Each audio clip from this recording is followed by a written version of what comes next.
Bonsoir. Molt bon vespre, benvolguts amics i amigues. Suposo que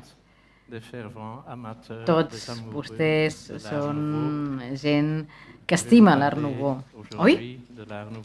Avui parlaré de l'Art Nouveau a Brussel·les i del seu iniciador, que va ser l'arquitecte Víctor Horta. A partir del 1893, Horta va crear obres que en aquell moment eren moderníssimes.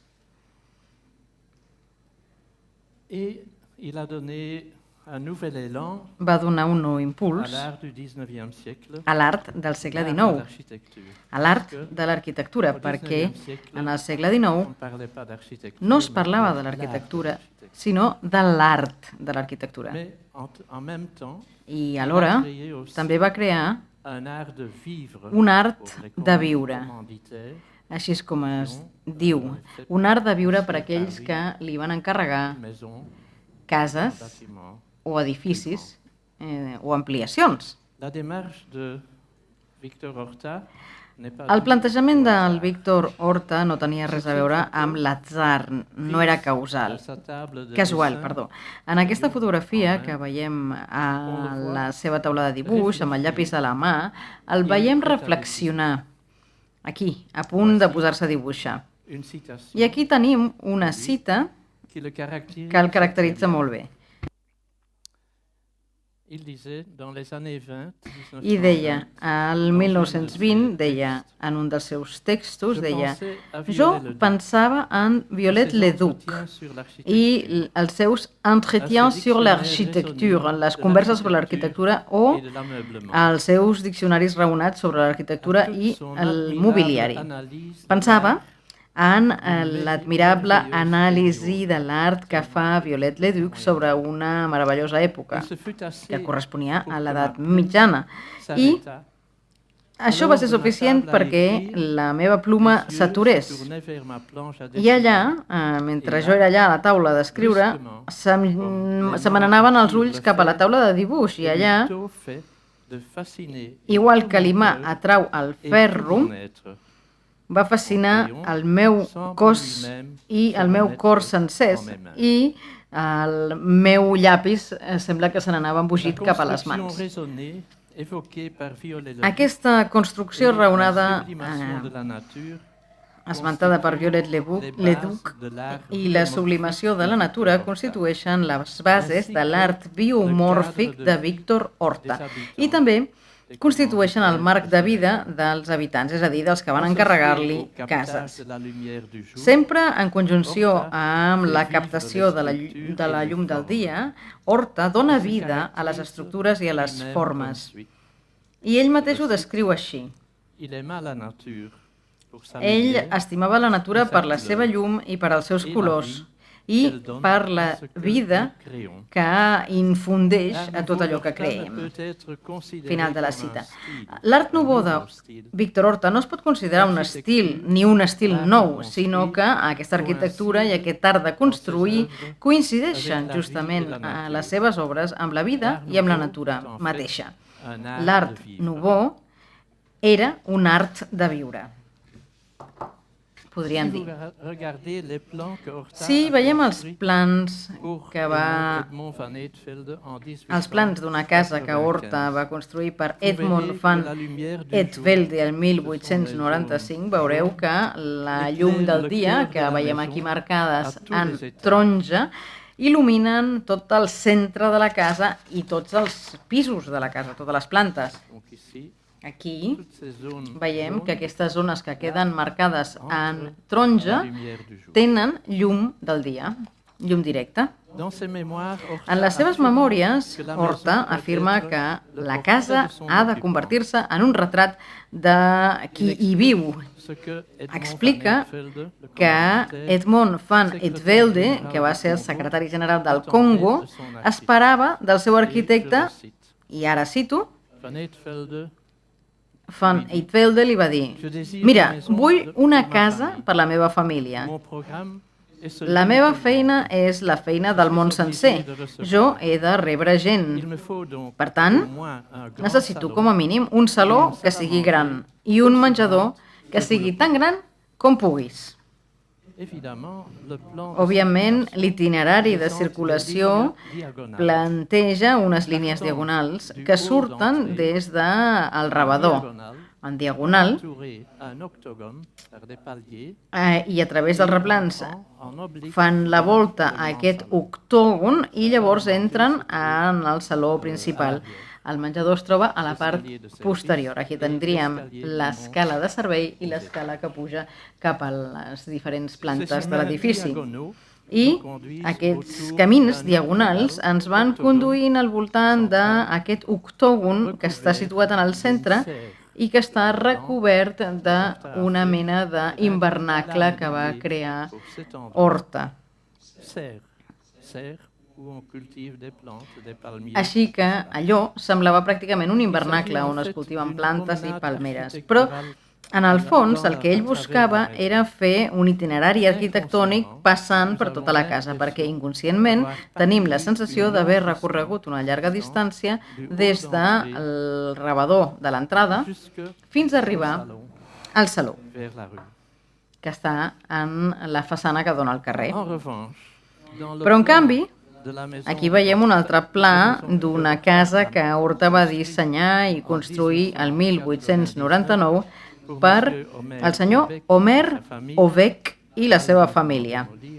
Malauradament, aquesta casa es va enderrocar el 1950 i allà no va fer un itinerari, sinó que va establir uns traçats geomètrics que servien per estructurar tot l'espai. Aquí veiem un pla que es basa en dos triangles, aquí un i aquí el segon. Aquests triangles s'articulen al voltant d'un eix central, com mostra aquest dibuix original del mateix Víctor Horta. I no és casual que la intersecció d'aquests dos triangles s'hagi assenyalat col·locant-hi una estàtua. Mireu, aquí tenim l'eix central i aquí s'ha col·locat una estàtua. Aquesta fotografia que veiem, aquí ja s'ha enderrocat una part de l'escala principal. Aquest monument representa l'humanitat, l'escultura. És una obra de l'escultor Pierre Braque, que va treballar molt per Horta i està feta amb marbre blanc de Carrara. Està situada en una fornícula i representa un home i una dona que porta un infant. Aquesta escultura es podia girar gràcies a una mena de dial i això permetia orientar-la cap a cada una de les tres sales principals d'aquesta casa, el menjador, el saló, la sala de fumadors, i la galeria. Per Víctor Horta, l'escultura i la pintura dins de les cases eren elements essencials de l'arquitectura.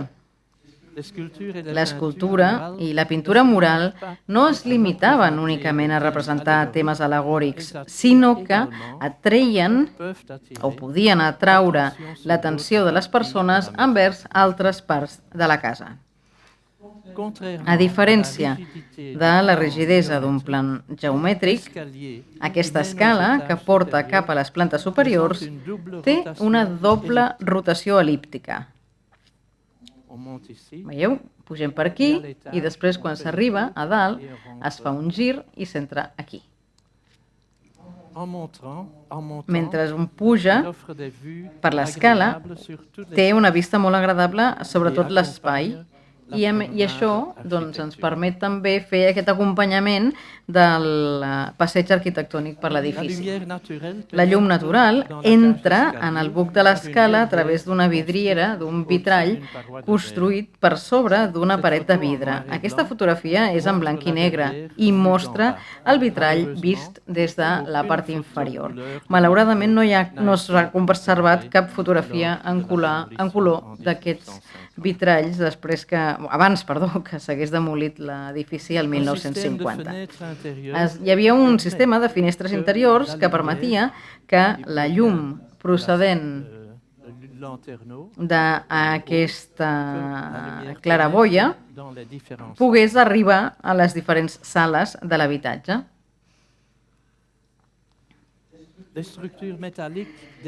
Les estructures metàl·liques dels vitralls de la casa Solvay, per exemple, són alhora geomètriques i orgàniques. Aquesta té forma d'estrella. I aquí veiem el vitrall que hi ha a sobre de l'escala principal i aquest altre vitrall de la dreta presenta unes formes geomètriques estrellades i està també per sobre, recobrint l'escala principal. El 1985, Horta va dissenyar la façana de la casa Van Eetvelde, és la que veiem a l'esquerra, i ho va plantejar com un mur cortina de metall. En aquesta mateixa època, ell havia havia dissenyat ja la casa del poble per les cooperatives socialistes i ja plantejava una façana metàl·lica, perquè a les seves memòries deia Horta, el ferro és el poble. Doncs bé, uns quants anys més tard, la seva arquitectura va esdevenir escultòrica. Què havia passat? A partir d'aquest moment, el seu llenguatge arquitectònic va canviar radicalment. Per a la façana de la Maison Aubec, que és aquesta que hi ha aquí al centre, actua com si fos un escultor. Un escultor que dona vida a materials inerts, com ara la pedra o el marbre. Aquest és el secret d'una arquitectura que vol expressar la vitalitat de la natura. A la dreta veiem un dibuix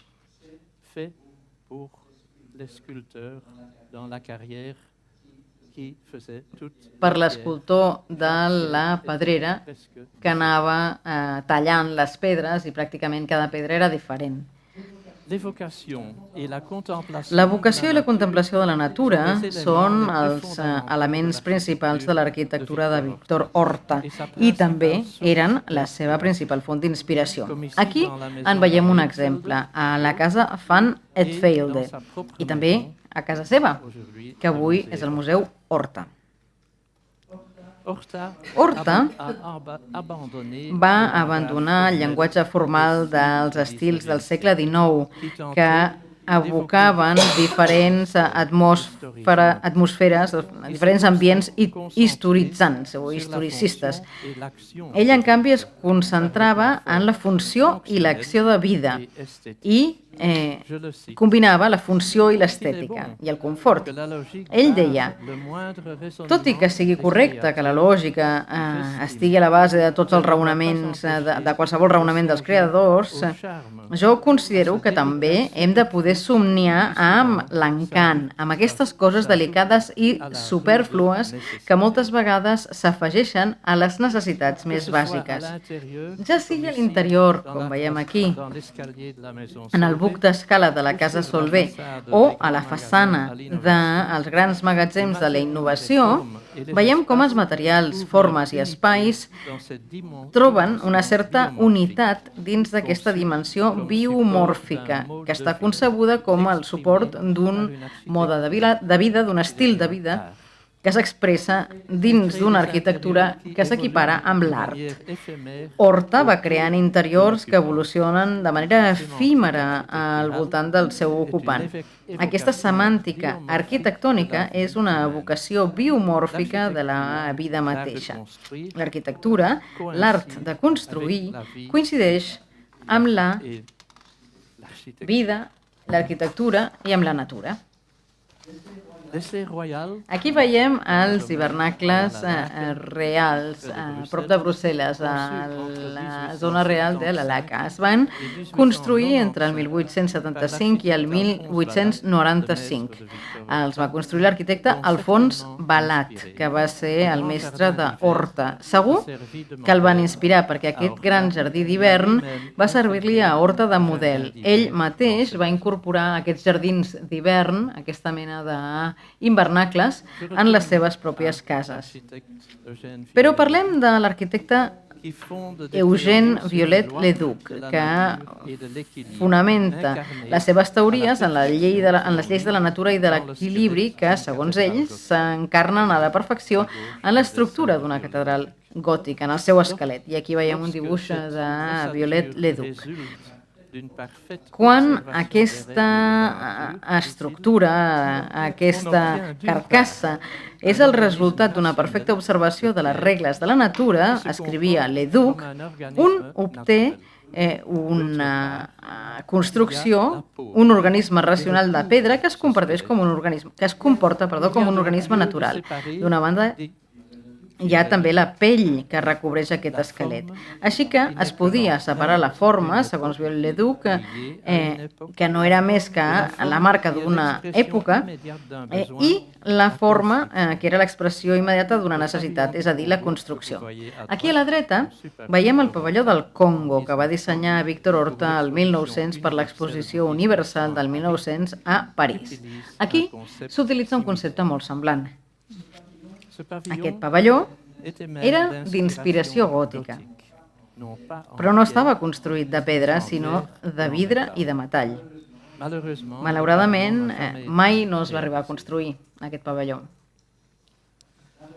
El vitrall que recobreix el buc d'escala de la Maison Solvay, de la Casa Solvay, és una interpretació a escala reduïda de la imatge número 26 del Atlas des Entretiens d'Arquitectura de Viollet-le-Duc.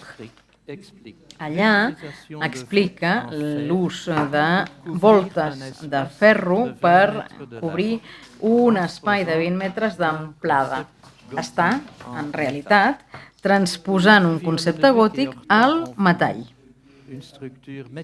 Viollet-le-Duc i Horta volien una estructura metàl·lica que fos visible i ho feien per franquesa i per explicar bé l'aportació que tenia aquest ferro a la pròpia construcció. A l'esquerra veiem dos models de voltes metàl·liques que va proposar Viollet-le-Duc per cobrir grans espais. La proposició B, que és la que està a sota, en particulier, semble avoir inspiré Horta pour le jardin d'hiver. Sembla que va inspirar a Horta per el seu hivernacle de la Maison van Eetvelde. Viollet-le-Duc també va transposar els principis de la construcció de les cases d'entramat de fusta medievals. Aquí veiem un fragment de façana que es publica en els seus diàlegs sobre l'arquitectura, els Entretiens sur l'architecture, mostra un disseny d'entramat de fusta. En aquest cas és en metall, però és molt semblant a les que hi havia en l'època medieval amb fusta. A les plantes superiors també hi ha un voladiu i Horta va repetir aquest mateix sistema per la façana de la casa van Eetvelde. Aquí veiem a Viollet-le-Duc el 1863 i després a Horta el 1895. La imatge de l'esquerra mostra el principi de construcció amb ferro fos que proposava Viollet-le-Duc per un projecte d'un ajuntament. I cito: aquestes demostracions tan someres permeten veure que la construcció amb ferro és independent de la maçoneria i que pot ser vista i contribueix a més a la decoració interior. Final de la cita. Aquesta imatge central mostra el buc d'escala de la casa Tassel. Són cases que pràcticament se sustenten per estructures metàl·liques. I per això Horta va poder desenvolupar un nou sistema de construcció on els murs ja no són portants, no tenen funció portant i per tant es poden anar substituint per envans més lleugers o de vidre o lliscants. Durant l'any acadèmic del 1891, Víctor Horta va ajudar l'arquitecte de Brussel·les Ernest Hendricks a l'Escola Politècnica de la Universitat Lliure de Brussel·les. Hendricks s'havia format en el taller de Viollet-le-Duc a París i va ser el primer que va començar a aplicar els principis de Leduc a Bèlgica. Ja a partir del 1876, Hendricks va dedicar una part de les seves feines a ampliar la Universitat Lliure de Brussel·les i allà utilitza el metall d'una manera molt òbvia als auditoris. El 1876 va recobrir l'auditori principal de la universitat amb una cúpula rodona sustentada sobre un pla octogonal. No sé si ho veieu, aquí veieu el pla octogonal i la cúpula que hi ha a sobre i el pla octogonal. Aquest dibuix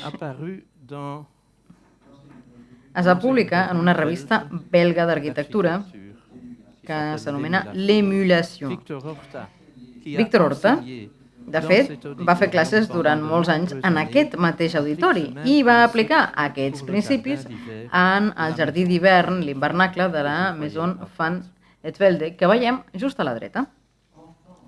A França, en el municipi de Chamblay, Horta, el 1897, va construir-hi un castell amb unes dependències per la família Solvay. Durant la Primera Guerra Mundial, aquest castell el van ocupar els alemanys, que van calar-hi foc quan van marxar el 1918. Aquest castell, Horta, curiosament, el planteja amb un estil neogòtic modernitzat, combinat amb elements del renaixement neoflamenc. Aquí veiem unes imatges de l'interior d'aquest castell, abans i després de l'incendi i de la destrucció que va patir. Però Viollet-le-Duc sempre va influir una gran influència també en altres arquitectes d'arreu del món. Els seus entretians, aquests diàlegs i els seus diccionaris figuraven a les biblioteques de molts arquitectes. El projecte de Viollet-le-Duc en els seus entretiens sur l'arquitecture mostra una construcció agosarada per a l'època, en aquest cas per al 1863. Aquí veiem unes columnes diagonals de fundició que sustenten un edifici massís de pedra natural. I aquesta concepció va servir d'exemple a Hector Guimard quan va construir l'Escola del Sagrat Cor a París. Els conceptes progressistes de Viollet-le-Duc es van concretar després en l'arquitectura Art Nouveau. Aquí veiem un altre dibuix que ja mostra una galeria, una mena de mènsula medieval de pedra que es pot perfeccionar utilitzant mènsules de fundició. En els magatzems Old England de Brussel·les, l'arquitecte Paul Santenois ja va utilitzar aquest principi al 1900. És la fotografia de la dreta. Però també tenim Gaudí. Antoni Gaudí també tenia un llibre, un exemplar dels diàlegs sobre l'arquitectura de Viollet-le-Duc. I pel que fa a l'arquitectura gòtica, va introduir innovacions molt importants en termes constructius. Gaudí, en certa manera, va anar perfeccionant l'armadura, l'estructura dels elements gòtics de pedra, aplicant l'arc catenari o arc parabòlic. Així, va fer que va fer sobreres les estructures portants més típiques de l'arquitectura gòtica. Aquí veiem la línia vermella que he dibuixat a sobre d'un dibuix de Viollet-le-Duc i que fa que siguin superflues totes aquestes estructures que queden per fora de la línia i que serien les típiques que trobaríem en una catedral gòtica de l'edat mitjana. El disseny d'aquest mecanisme muscular i articular de Viollet-le-Duc va influir en la concepció de la Casa Batlló de Gaudí, ens preguntem, o va ser senzillament la llegenda de Sant Jordi i del dragó el que volia evocar Gaudí amb aquestes imatges? Ara explicaré com les influències japoneses són tan importants en l'arquitectura de Víctor Horta.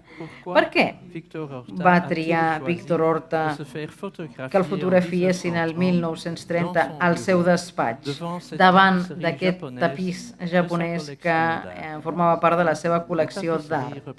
Aquest tapís representa les 7 divinitats de la felicitat, els déus de l'abundància, el de la llarga vida, el de l'alegria, la deessa de la saviesa i de les arts, la divinitat de la riquesa i del comerç.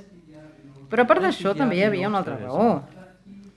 A partir del 1880, a Brussel·les regnava una gran fascinació per les diferents formes de l'art japonès.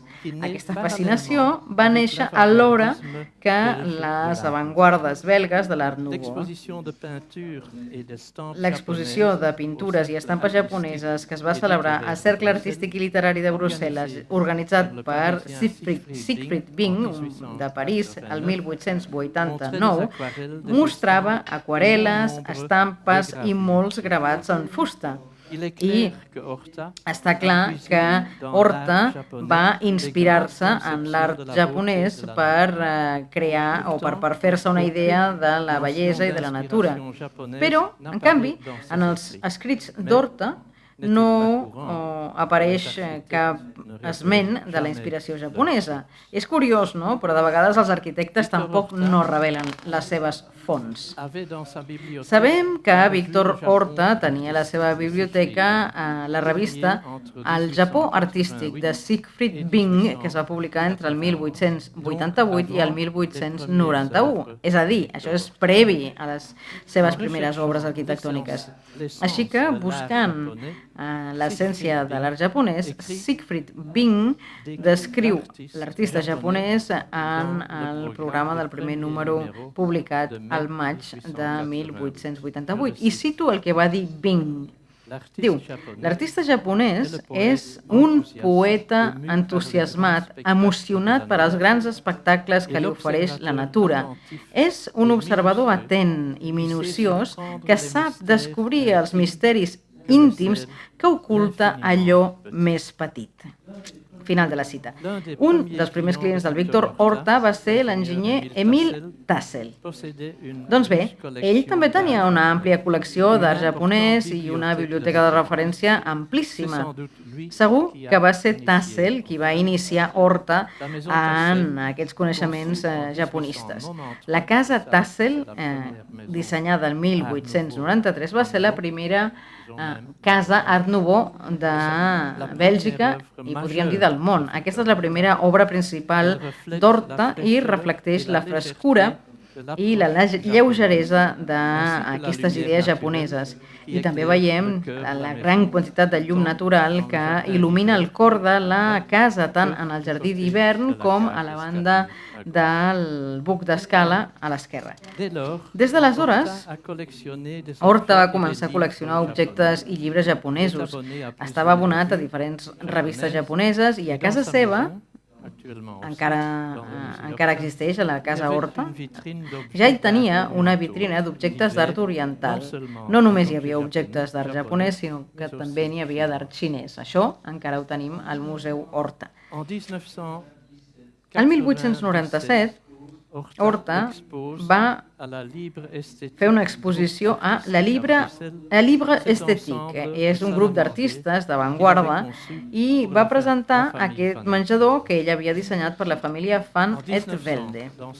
El 1900, en el seu llibre sobre les formes decoratives, l'historiador d'art alemany Gustav Ebbe parla d'imitació dels japonesos per part del Víctor Horta. I aquí cito, aquest tapís també té garlandes japoneses, diu l'historiador. Doncs bé, a partir del 1893, Emil Tassel va posar Horta en contacte amb Siegfried Bing, que era a París, perquè comencés a fer projectes de façanes per les galeries d'Art Nouveau i l'art japonès de París. I ara voldria il·lustrar les influències japoneses en l'Art Nouveau de Horta, i ho faré gràcies a unes imatges de la casa Van Etvelde i una cita de l'escriptor japonès Junichiro Tanizaki, que molt poèticament va descriure la vida japonesa en el seu assaig L'elogi de l'ombra. Citem Tanizaki, que deia: això que nosaltres anomenem bellesa, en general, no és més que una sublimació de les realitats de la vida. Així és com els nostres avantpassats, obligats a viure en cambres ben fosques, van descobrir un dia la bellesa de l'ombra. Així, ben sovint, van començar a utilitzar l'ombra per treure'n efectes estètics. I justament aquesta llum indirecta i difusa el que acaba sent el factor essencial que determina la bellesa dels nostres habitatges. Per nosaltres, aquesta claror sobre una paret o aquesta penombra val més que tots els ornaments del món. No ens cansa mai. Final de la cita. Doncs bé, Horta atenua la llum del dia en els seus interiors i dibuixa ombres a les parets.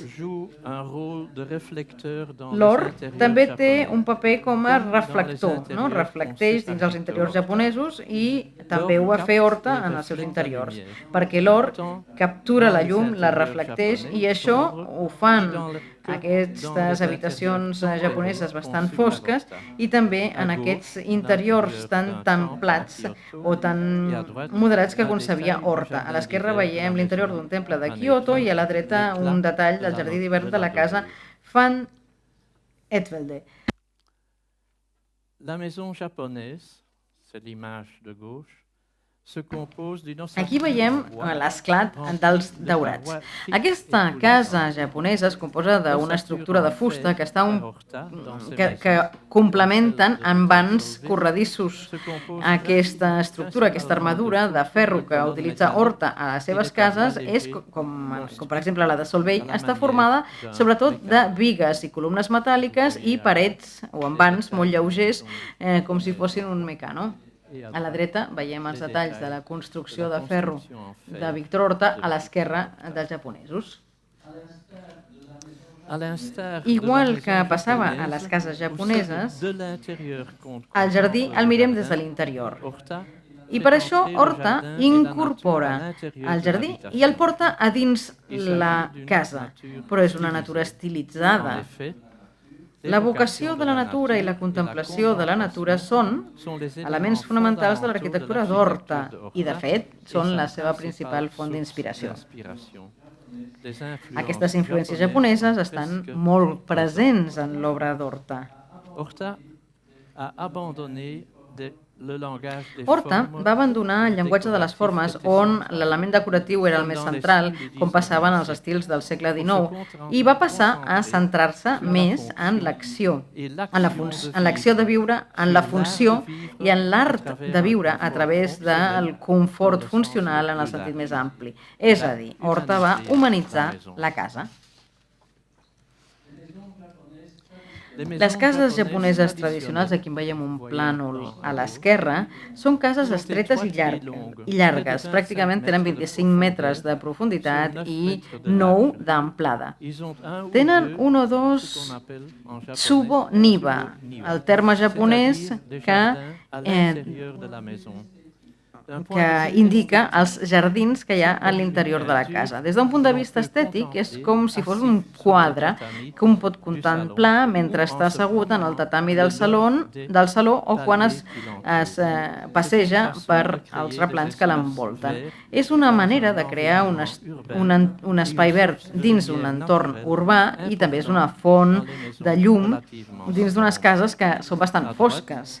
Aquí veiem el plànol de la casa Van et Velde, que és igual de llarg i estret que la casa japonesa. Aquí veiem un jardinet,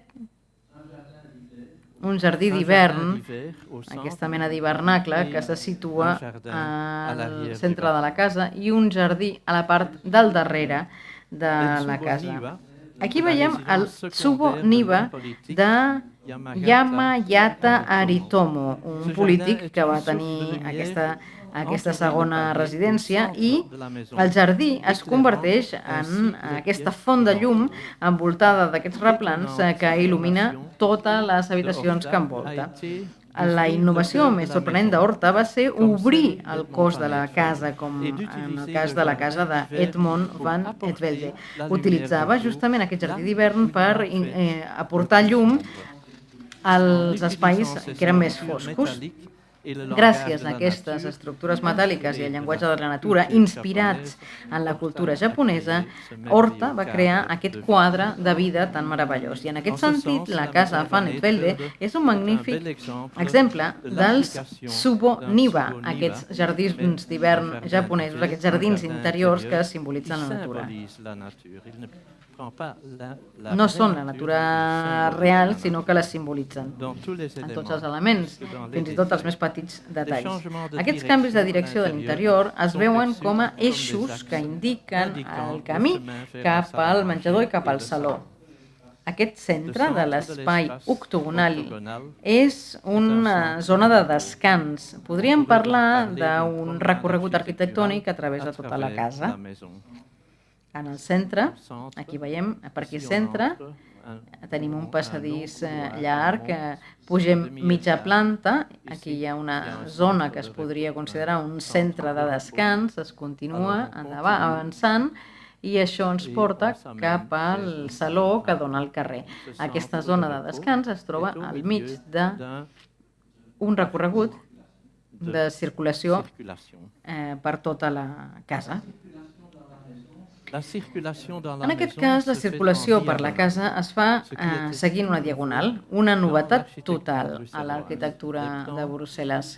En general, el pla més típic de les cases de Brussel·les és tenir 3 habitacions, una al davant de l'altra, 3 com concatenades, i la central és la més fosca. En aquest cas, tenim un recorregut diagonal que porta cap a una gran escala amb un entresòl obert, una mezzanina oberta de forma octogonal, sota un vitrall. Horta una mica crea a l'interior de la casa com si fos un entorn natural. Aquí no podem passar per alt les influències japoneses. Tot i que els aspectes formals de l'obra d'Horta estiguin associats a influències japoneses, crec que, sobretot, són unes influències més aviat conceptuals. Cada interior era com una mena de paradís tancat, un jardí clos. Horta creava interiors amb una vida autònoma que s'organitzava al voltant dels habitants d'aquelles cases i dels seus ocupants. Aquí veiem alguns esbossos de flors i de plantes extrets de la manga del pintor i dissenyador japonès Hokusai a principis del segle XIX. A baix, un croquis de flors i plantes d'Horta en una de les seves llibretes de dibuixos. Parlem de la Casa del Poble. Aquí arribem a l'apoteosi de l'Art Nouveau de Víctor Horta i de la cooperació socialista. Aquesta Casa del Poble funcionava com si fos una màquina de propaganda. Aquí veiem una tipografia magnífica en aquests 2 cartells, creat seguint el pur estil Art Nouveau. Doncs aquests cartells són del pintor i escultor flamenc Jules Pierre van Visbroek. Mirant els cartells, veiem que les festes d'inauguració del 1899 van ser extraordinàries, amb processons, festivals de música, festivitats, festes en aquesta nova sala de festes, tot una comitiva amb torxes, un ball, focs artificials, etc. La Casa del Poble es va inaugurar el diumenge 2 i el dilluns 3 d'abril del 99. Els socialistes feien la Pasqua Roja, així ho anomenaven. Uns quants centenars de metres més enllà, el mateix dia, els catòlics celebraven les festes de Pasqua a l'església de Notre-Dame de la Chapelle. Era com una mica la plaça forta, el bastió dels socialistes que s'enfrontava al temple dels catòlics. Horta volia culminar la Casa del Poble amb una immensa cúpula metàl·lica que fes de vitrall i que estigués recoberta de maó de vidre vermell, il·luminada des de l'interior amb electricitat als dies de festa, perquè l'electricitat en aquella època era com una cosa gairebé màgica, no? Doncs es pretenia il·luminar aquesta vitrall amb llum vermella els dies festius. Era com una manera d'escampar l'esplendor vermell del socialisme per tota la ciutat. En aquest edifici van desfilar els grans precursors i defensors del socialisme internacional: Karl Marx, ben conegut per El Capital, Robert Owen, fundador del socialisme a Gran Bretanya, i alguns socialistes belgues com Jean Folders. Es van organitzar assemblees molt nombroses de fins a 3.000 persones a la sala del partit, que estava plena vessar de treballadors i de camarades que anaven allà a escoltar els discursos dels dirigents del partit. Em sembla una fotografia fabulosa. La sala plena com un ou, amb gent asseguda, gent dreta, també allà als balcons. Doncs bé, traduir totes les idees socialistes en arquitectura no li va resultar fàcil a Horta. En aquella època ell tenia 36 anys. Aquí veiem els plànols. Veiem que en el centre de l'edifici hi ha una gran cafeteria. A la dreta, els magatzems on hi havia les novetats. A l'esquerra, l'entrada principal, que a través d'una escala portava a la sala de festes. Mirem l'estructura d'aquest edifici. Horta va superposar dues estructures. La gran sala del cafè que hi havia a la planta baixa i la sala de festes que estava a la planta superior sota taulada. Veiem aquí el recobriment i les columnes de la gran cafeteria i això són les estructures de la gran sala on es feien els espectacles, la sala de festa. Aquesta sala d'espectacles o sala de festa estava creada a partir de 9 pòrtics metàl·lics formats per bigues i columnes inclinades. Una mica com feia Gaudí, no? Aquesta sala de festa, aquí, a la sala de festes, Horta ja havia arribat al límit de les seves capacitats i de la seva època. L'estructura de la taulada de la cafeteria era com una mena de volta d'arestes planes i les pilastres duplicades que veiem aquí sobre el sostre i que eren d'acer havien de suportar la càrrega de la gran sala de festes. La cafeteria era un espai de 8 metres i mig d'alt i 16 metres d'ample, sense cap columna. Aquí se'n cabien fins a 800 consumidors o l'equivalent a 800 manifestants. El magatzem de novetats era com una mena de gran basar, com uns grans magatzems. Se situava a la planta baixa. I també ocupava l'entresòl i una part a la primera planta. A l'esquerra de la cafeteria hi havia l'entrada principal que portava cap a la sala de festes. El 1900, un any després de la seva inauguració, l'arquitecte alemany Wilhelm Rehme va publicar en la seva obra aquesta casa del poble en el seu llibre Arquitectura de la nova escola independent, Architektur der Neuer Freien Schule. Allà retia homenatge a Horta i escrivia, i cito, quina creativitat que té aquesta obra, amb quin esplendor ha aconseguit Horta dominar l'art de la construcció en ferro. Final de la cita. En aquesta sala, la sala tenia un aforament per 1.700 persones assegudes. A més, estava situada sota teulada, com veiem en aquesta imatge. També hi havia al mateix nivell una gran terrassa per als treballadors i donava a la plaça que hi ha al voltant, o que dona l'edifici. Horta no només va utilitzar l'acer en la seva construcció, no va conformar-se amb una construcció industrial típica del món dels enginyers. No, li va donar la possibilitat d'expressar d'una manera simbòlica les forces i els condicionants que imposaven aquests materials. Veiem aquí aquestes carcasses, el sostre que està una mica corbat cap a l'interior, és com si mostrés que aquesta teulada ha de suportar tot aquest pes. És obvi que totes les parts metàl·liques de la sala de festes estaven pintades de vermell, el color del socialisme, un vermell ben viu. A les seves memòries, Víctor Horta escrivia el 1944, i cito, l'alegria del poble i dels seus dirigents el 1899 en part també estava condicionada per la meva obra, perquè des d'aleshores la Casa del Poble ha anat creixent sense la meva ajuda. S'ha pintat i s'ha repintat sense preocupar-se de com era abans de la seva inauguració. Si l'enderroquessin, no em sorprendria gaire. Doncs això va passar, justament.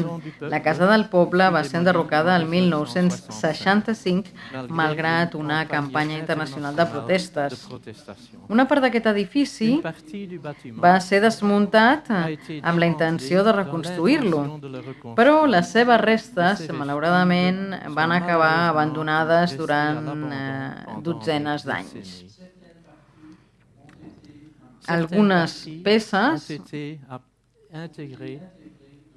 es van incorporar a altres edificis, però cap d'aquests projectes no es va considerar gaire satisfactori.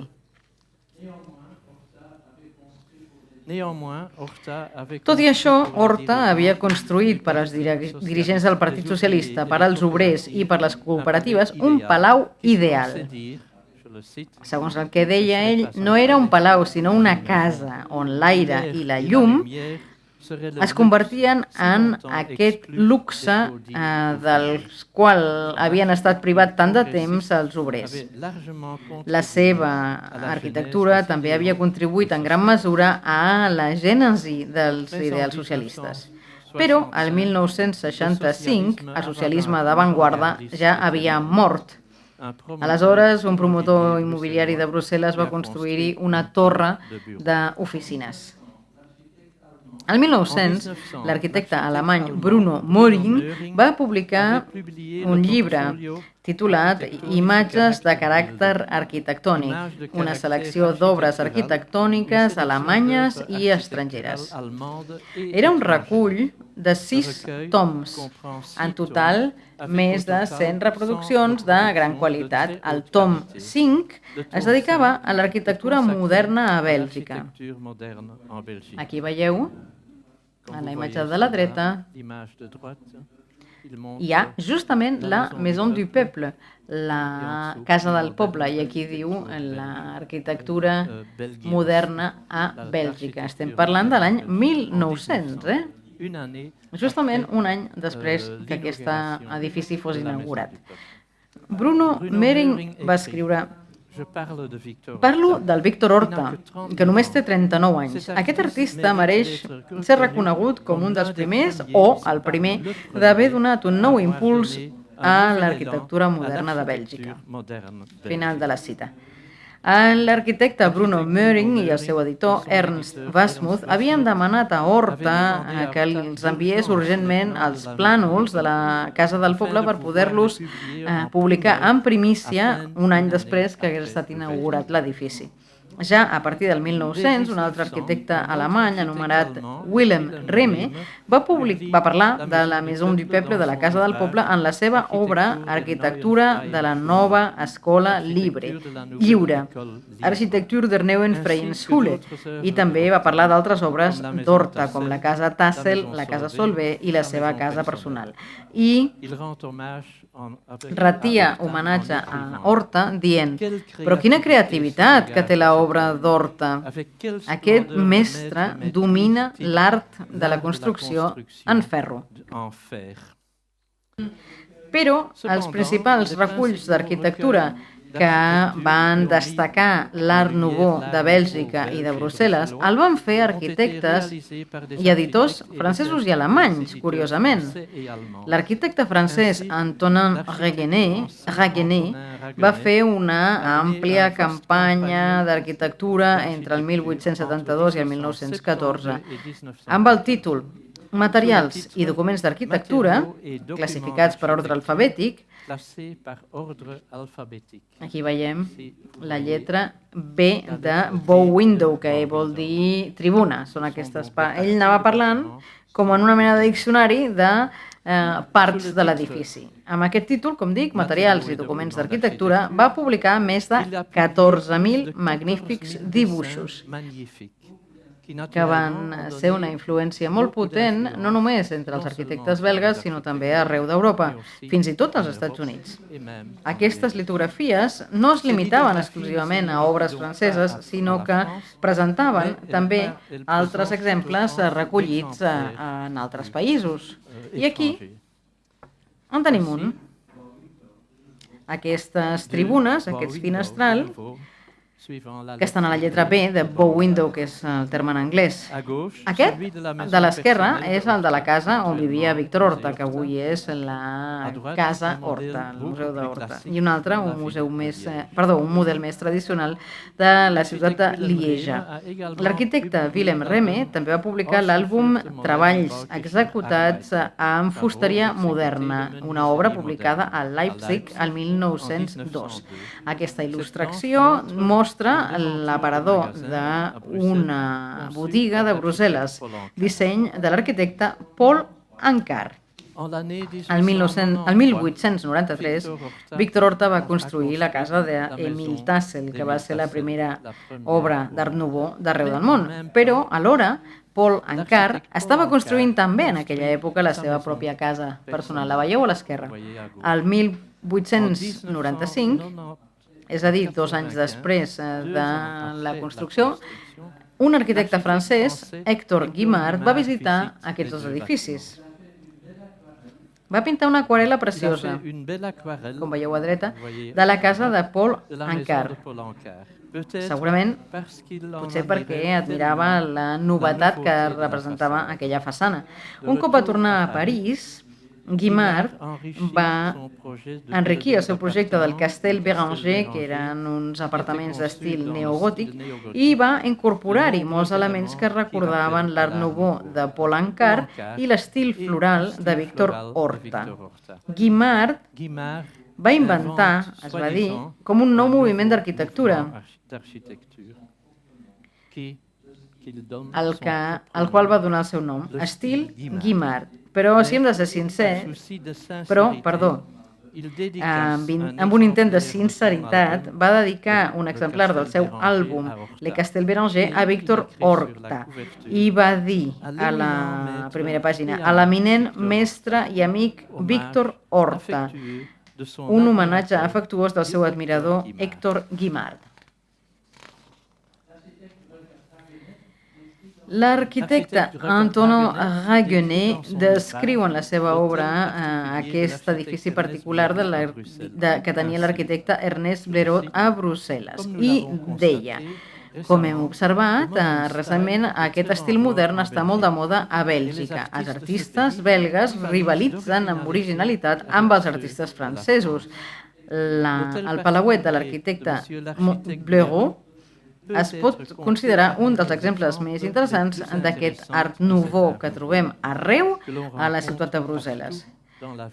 Malauradament, aquesta joia de l'arquitectura art nouveau va ser destruïda en el decenni del 1970. A la dreta veieu el resultat. També va haver compilacions dedicades a les arts aplicades, com per exemple l'art en ferro forjat. Es van anar difonent per tota Europa. L'editor francès Charles Smith va publicar una compilació titulada Artesania en ferro modern, d'estil modern, motius executats a França i a l'estranger. I estava molt il·lustrat amb unes imatges molt boniques. I aquí es feia honor de la revista dels magatzems Old England de Brussel·les. Actualment és un museu, el Museu dels Instruments. Aquest és un edifici dissenyat per l'arquitecte Paul Santenois. És un dels pocs edificis d'aquest arquitecte en estil Art Nouveau. Era uns dels magatzems més bonics de tota la ciutat. Hi havia unes grans vitrines, uns finestrals que inundaven de llum l'interior. La façana de metall estava ornat per uns panells de ceràmiques de gres en colors. I gràcies sobretot a la difusió dels àlbums d'il·lustracions i d'altres publicacions, milers d'arquitectes van començar a embarcar-se en aquest nou camí que va influir des de les cases obreres més senzilles fins a les cases burgeses i els palauets. A Brussel·les, l'Art Nouveau va esdevenir l'estil de moda cap al 1900. Era l'estil que més s'utilitzava a les façanes, però poc a l'interior. De vegades hi ha una barreja amb altres estils més aviat històrics o historitzants. És una mica l'època en què a Brussel·les l'art al carrer va esdevenir un tema important. Els carrers van convertir-se en una mena de museu a cel obert, no només per complaure els propietaris de les cases, sinó també per complaure els vianants, com veiem en aquesta casa del 1902, dissenyada per l'arquitecte Ernest Delune, menys conegut, que va crear aquesta casa per un artista del vitrall. L'arquitecte Gustav Strauben, de 21 anys i alumne de Víctor Horta, va treballar 6 mesos en l'oficina a l'empresa del Víctor Horta, va crear aquest edifici per un pintor, Georges de Saint-Cyr. És un edifici que té una amplada de façana de 4 metres i una profunditat de 15 metres. Strauben volia un món on l'arquitectura no només fos innovadora, sinó que, a més, fos una cosa pura, elegant i distingida. Aquesta casa es podria considerar heroica, però alhora és molt bonica de veure. El buc d'escala, la fotografia de la dreta, és al centre de la casa i aporta llum natural al centre de l'edifici. Tot està il·luminat a través d'aquesta claraboia i per ampliar visualment el buc d'escala es col·loquen miralls a les arcades a les dues bandes. És com es fa en algunes de les cases a la casa de Víctor Horta, on l'espai es multiplica fins a l'infinit amb aquest joc de miralls. Paul Cauchy i la seva dona Caroline segurament eren grans admiradors de les arts aplicades i de l'arquitectura de Glasgow i de les obres de Sir Edward Burne-Jones, de William Morris i de Walter Crane. La influència del moviment Arts and Crafts és molt òbvia en els esgrafiats de Cauchy i també en l'esgrafit monumental de la façana. Veiem aquí unes figures femenines molt elegants que representen les arts, ensenyades per Paul i Lina, és a dir, Carolina, que tenien una escola privada d'arts situada justament en aquest edifici.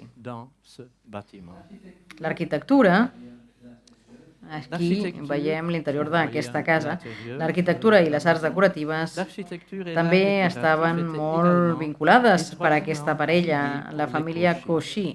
Casa seva era un exemple perfecte del Gesamtkunstwerk, de l'obra d'art total. L'arquitectura, els esgrafits i les fustes de la paret, així com els mobles, formen aquesta obra d'art total.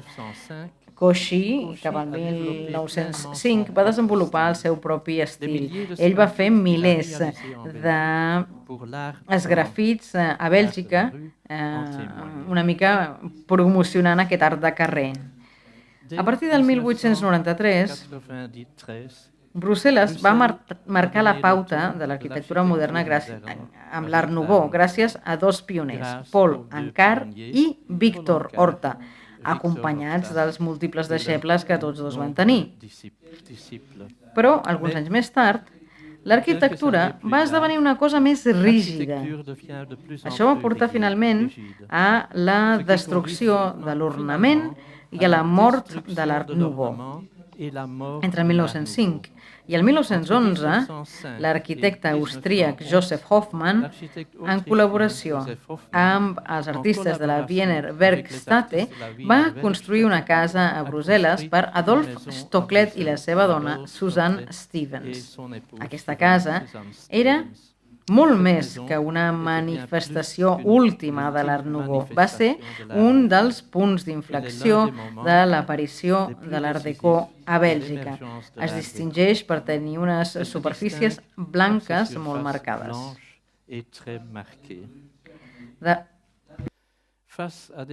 Davant d'aquests volums quadrats, l'organització del paisatgisme que crea fa com si fos una casa oberta, amb habitacions formades per murs, amb tanques verdes, alcoves i jocs d'aigua. Això és la casa i aquest és el jardí, que està construït en un terreny, en una parcel·la força irregular, d'una forma més o menys ortogonal, i aquí veiem la façana del darrere d'aquesta casa Stocklet.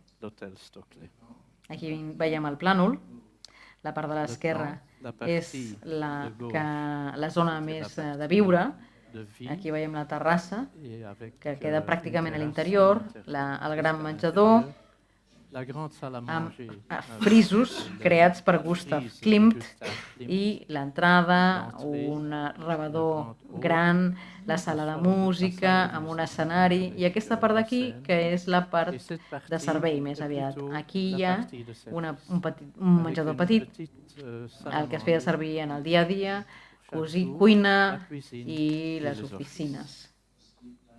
Aquí veiem la terrassa, mirant cap a dins i mirant cap a fora. Aquest fris del gran menjador, disseny de Gustav Klimt, està inspirat en l'art bizantí. Aquí a la imatge de la dreta veiem la postura d'aquesta ballarina que destaca el seu pentinat i que, igual que el braçalet que porta, repeteix els motius de la Wiener Werkstätte. L'estètica d'aquest arbre de vida està plena de simbolisme, amb les branques i les espirals. La gran força d'aquest edifici rau precisament en el fet que l'arquitectura es considerava com una síntesi de totes les arts. Era la combinació de l'escultura, la pintura, el mobiliari, les arts aplicades, les arts decoratives i també el paisatgisme de jardins. Poc després que s'acabés, la historiadora Amélie Levetous, el 1914, va publicar en la revista d'arquitectura alemanya Moderne Bauformen, va publicar, com deia, un article acompanyat de 50 fotos de l'exterior i de l'interior i alguns dibuixos. I ja com a conclusió citaré el que deia l'autora. El Palau Stoklet és un punt d'inflexió en la història de l'arquitectura moderna. L'Art Nouveau havia arribat pràcticament als moments de la seva mort. Gràcies.